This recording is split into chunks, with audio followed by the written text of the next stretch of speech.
Leandro Carnal é historiador e professor da Unicamp, colaborador do Jornal da Cultura, palestrante de muito sucesso e fenômeno da internet. Carnal está lançando este livro aqui que eu mostro para vocês, que é Felicidade ou Morte, em parceria com o Clóvis de Barros Filho. E o professor Leandro Carnal está aqui no estúdio do Metrópolis. Boa noite, Leandro. Boa noite, Cunha. Que prazer estar aqui. Há tanto tempo que eu lhe via no Sul. Você como espectador, eu nem sabia que eu tinha um espectador tão ilustre. Tinha um espectador em São Leopoldo, no Jornal do Almoço, eu acompanhava. Quem diria que a nossa ordenada ia encontrar com a sua abscissa. Agora eu sou o seu espectador nas várias mídias, inclusive nos livros. Você trouxe outros dois aqui, A Detração, que é esse, vou mostrar aqui, e este outro, que é Pecar e Perdoar, não é?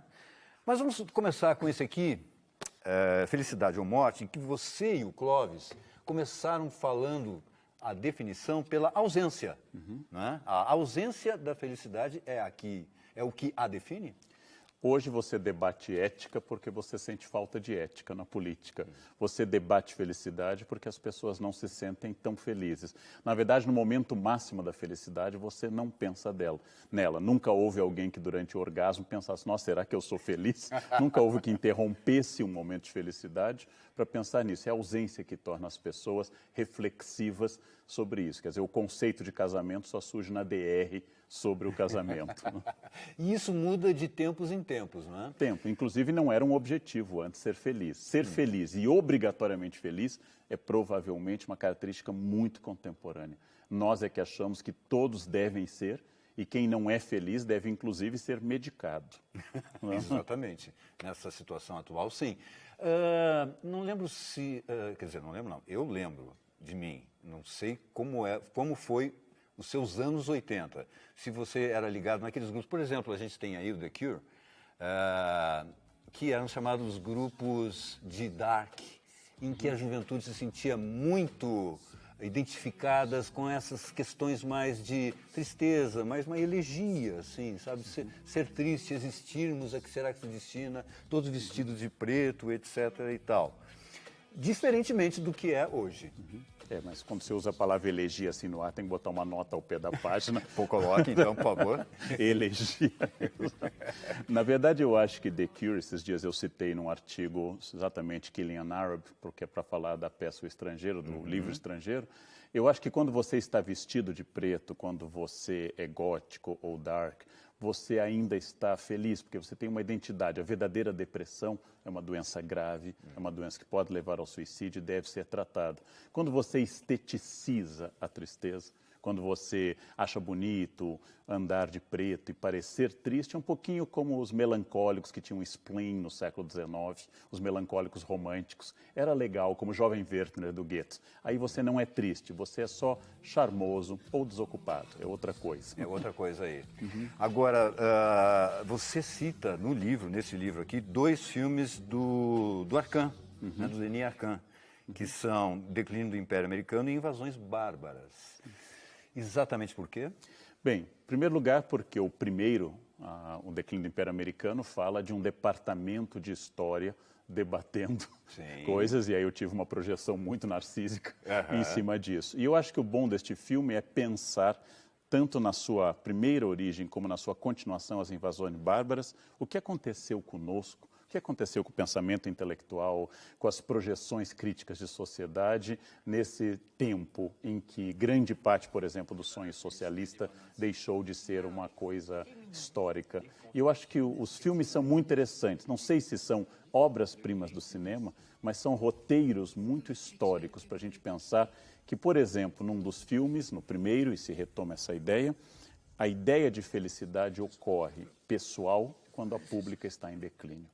Ou seja, no Império Romano ela surge a partir do século II, no mundo norte-americano do século XVIII, quando todo mundo está preocupado em construir um Estado, ninguém está pensando em felicidade, mas a felicidade, a autoajuda, a vontade de ser feliz em família é fruto de um colapso de um projeto coletivo. E quando nas palestras você está falando de felicidade e perguntam para você, Leandro Carnal, você é feliz? Bem, eu acho que um analista, eu já disse isso porque eu estudo religiões e não tenho religião, um analista deve ser mais ou menos, uma expressão que eu já usei muito, como um ginecologista, ele estuda o que não tem, né? Ele é um objeto que ele não tem. Eu acho que eu tenho uma comparação, eu não era feliz em determinados momentos da minha vida e hoje eu sou muito mais feliz, ou parei de pensar que a felicidade tem que ser um estado contínuo. Então, hoje eu estou muito mais satisfeito com a minha vida do que eu estava. Então, eu posso responder que, comparativamente, eu hoje sou feliz.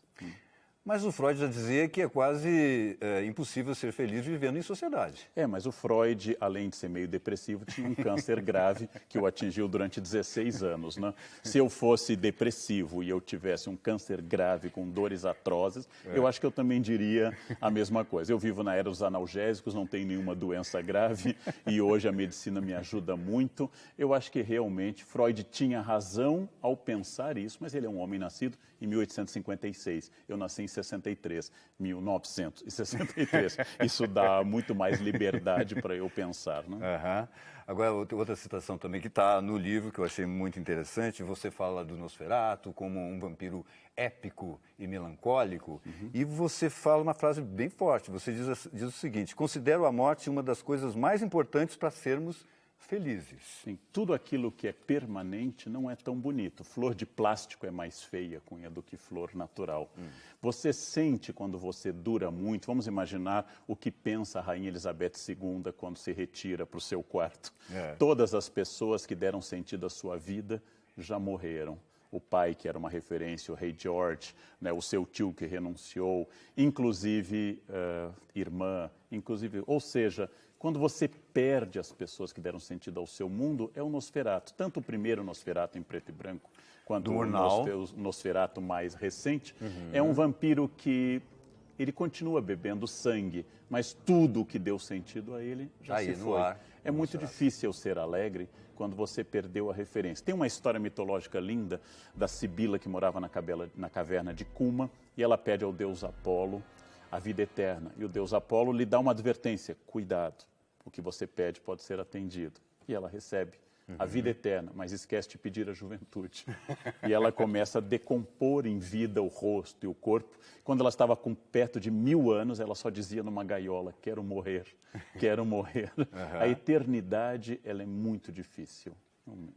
Mas você também diz que a pessoa que se trata, que usa cremes, etc. e tal, vai ser um defunto com uma pele mais bonita que o outro que não se cuidou. Se você se hidratar, você será um defunto hidratado. Se você tiver abdominal definido, você será um cadáver com baixa taxa de gordura. A morte é o que dá sentido à vida. De um sentido, como diz Sartre, ela nadifica, ou seja, ela torna tudo vazio. E, ao mesmo tempo, como o destino de todos é igual, todos morreremos. Possivelmente não a Rainha Elizabeth, mas todos morreremos um dia. A morte é algo que torna todas as nossas vidas algo bom, porque eu sou livre para fazer, dentro do meu projeto, aquilo que eu desejo. Agora, Leandro, eu acompanho muito você, né, na internet, inclusive, no YouTube, inclusive, e você faz umas críticas irônicas muito interessantes, do potássio, né? Que as pessoas gostam muito do elemento potássio, porque na internet você vê toda hora as pessoas kkk, kkk, kkk. Ou do nosso estado natal, Rio Grande do Sul, que é RS. Exatamente. Que felicidade é essa que as pessoas teimam em mostrar pelas redes sociais? É a felicidade teatral, é a felicidade aparente, aquela que aparece na poesia Mal Secreto, a pessoas cuja aventura única consiste em parecer aos outros venturosa. É a tentativa de construir um roteiro de uma vida muito interessante, que os meus jantares são ótimos, as minhas férias são inesquecíveis, e aquilo que eu invento como memória, né? O problema é que nem as pessoas que recebem, nem eu acreditamos de fato nisso. Falta resgatar um pouquinho da dimensão trágica da existência. A vida é feita de perdas, a vida é feita de dor, a alegria é feita entre uma perda e outra, quando você se recupera de um luto antes de entrar em outro luto. A vida é feita de construções que oscilam muito, de frustrações. Quando você chega ao apogeu da intelectualidade, ao apogeu da consciência, o corpo já está dando adeus. Quando você tem um corpo no apogeu do dinamismo, a cabeça ainda não disse alô. Então ela é feita desses desencontros profundos, ou como diz o filme Novíssimo Testamento, com uma das leis de um Deus sádico, você nunca vai casar com a pessoa por quem você se apaixonou de fato. É uma das leis do sadismo da existência. Né? Agora, o que eu acho que fascina em ouvir você nas palestras, seja no YouTube, em qualquer lugar, é essa erudição que você tem e, ao mesmo tempo, você pega a pessoa desprevenida. Quando você cita, por exemplo, Diógenes e o compara ao Chaves da televisão, do isso.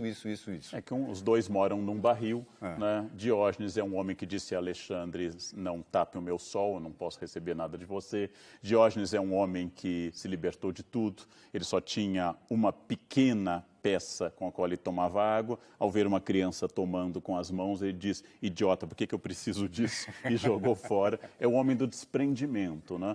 É o adepto da chamada escola cínica, que deriva da palavra grega para cão, mas é o adepto do desprendimento. O Chaves faz isso. Uma das coisas que um professor tem que fazer, e eu sou um professor, são essas pontes. O aluno nunca vai esquecer a proximidade entre o Chaves e o seu Madruga, Ramon em espanhol, e Diógenes, por exemplo, e Alexandre o Grande. Ok, Leandro, muito obrigado pela sua participação aqui. Eu que agradeço. Como você disse, você que participa do Jornal da Cultura, o William Corrêa sempre disse que tem que terminar, né, uma entrevista para cima. Para cima, senão as pessoas não vêm na semana seguinte. Você pode demonstrar, então, um outro talento seu aqui para nós? Eu posso tocar. Demonstrar talento é mais complicado. Um pouquinho mais difícil. Você pode Mas tocar? eu posso tocar, pode sim. Tocar. O que você vai tocar para encerrar? O cravo bem temperado, prelúdio número 1, que eu toco todo o cravo quase toda semana. Totalmente já... Opa, deixa aqui que eu vou. A sua partitura aqui. Já foi. Ok, a partitura já foi, mas ela volta em seguida. Aqui, olha aqui ela. Opa. É aqui? Isso. Muito bem. Quase todas as semanas eu toco quase todo o cravo em casa. Com aquela ironia que os dedos vão ficando duros e o resto não. Então essa é uma ironia profunda da vida. Tá ok. Leandro, com você.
Olha que lindo! Leandro Carnal tocando piano. Acho que foi a primeira vez na televisão, né?